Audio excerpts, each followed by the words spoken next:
Okay, so we're just about to put the new clutch on. I've noticed the spigot bearing has actually come out of the back of the block here a little bit. They also, manufacturer recommends that we switch out the spigot bearing when we're switching out the clutch as well, so they've provided the new one for that. What we're going to try to do is, I don't have a bearing puller, so we're going to use a bit of bread, stuff it in there. I got the end of an old gearbox, one of my last ones that broke off, or that busted the gearbox, so I've cut that off. Hopefully we'll be able to punch the bread into there and pop out that bearing, so we'll see how we go. If you don't have that, maybe just a bit of steel rod or a bolt or something along those lines, you might be able to get away with as well. You just want to make sure you got a tight seal on the bearing so that the bread doesn't come out the center hole that pushes the bearing out. So let's get into it.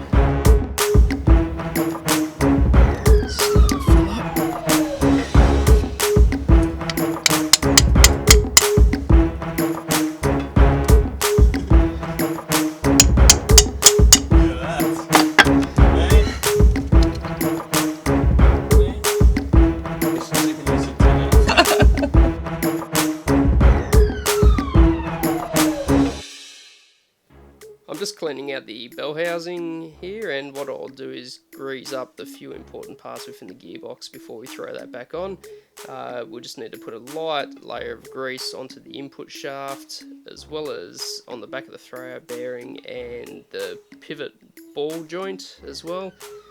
I end up, it's off camera, but I actually end up replacing that pivot with a brand new one. This one looked a little bit worn down, so I thought I might as well do that while the gearbox is out. And you just want to put a light layer of grease on the input shaft. That's what's spinning when the gearbox is going around, and you don't want to flick grease onto the clutch surface.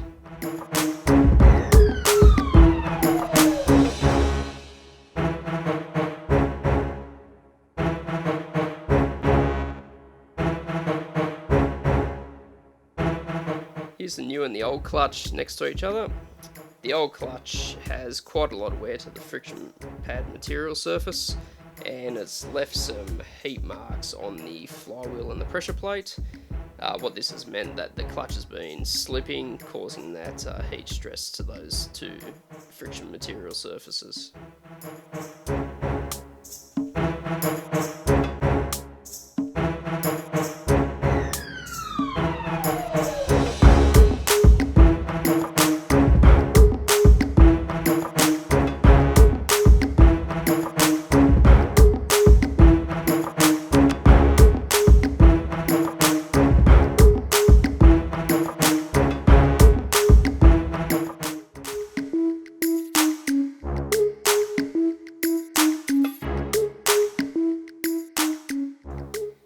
Apply a small amount of blue Loctite to each of the flywheel bolts.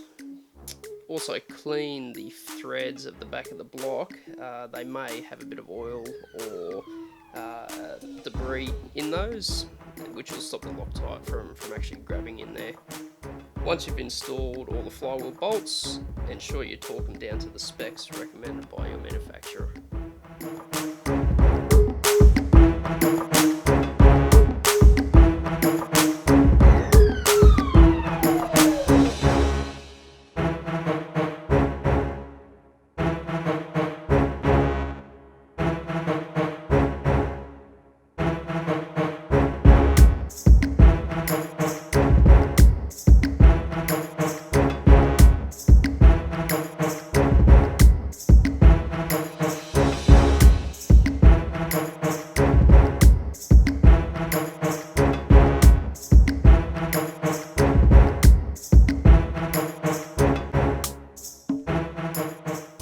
Got a couple of mates handy, now's the time to get them to give you a hand. You'll need someone to help hold the starter motor and jack up the front of the motor to allow for an easy insertion of the gearbox.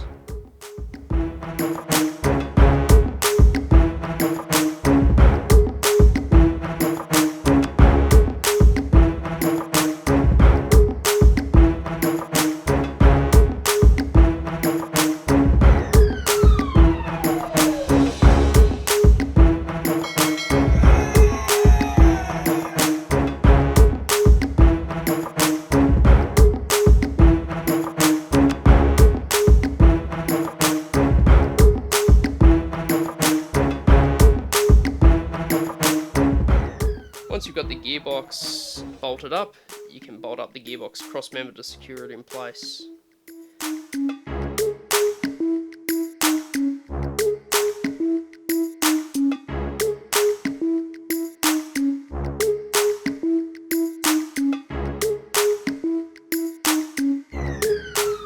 Once this is done, it's time to bolt in the slave cylinder and start bolting up the rest of the pieces that you removed in the reverse order.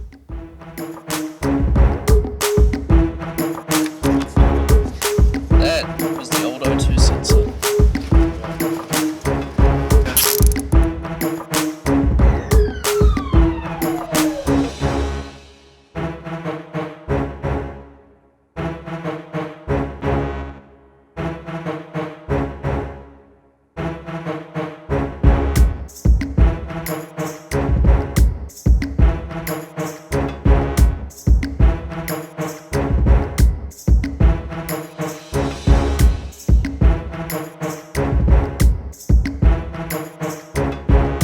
Smooth as butter.